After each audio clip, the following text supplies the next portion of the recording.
আসসালামু আলাইকুম। মে বা মাইট দুইটির অর্থ হচ্ছে পারা। কখন আমরা মে ব্যবহার করব আর কখন আমরা মাইট ব্যবহার করব? যখন কোনো কিছু করার সম্ভাবনা খুবই প্রবল থাকে তখন আমরা ব্যবহার করব মে।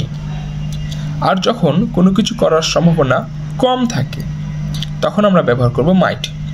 উদাহরণ হিসেবে আমরা বলতে পারি আই মে গো, আমি যেতেও পারি, অর্থাৎ তার যাওয়ার কোনো জায়গায় যাওয়ার সম্ভাবনা খুবই বেশি রয়েছে।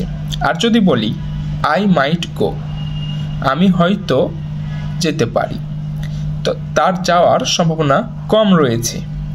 অর্থাৎ যদি কোনো কিছুতে কোনো কিছু পারার সম্ভাবনা যদি বেশি থাকে তাহলে আমরা ব্যবহার করব মে, আর যদি কম থাকে ব্যবহার করব মাইট। যেমন আই মে ইট, আমি খেতেও পারি।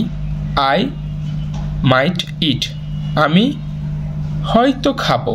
অর্থাৎ সম্ভাবনা বেশি থাকলে মে ব্যবহার করব, আর যদি সম্ভাবনা কম থাকে তাহলে মাইট ব্যবহার করব। ধন্যবাদ সবাইকে।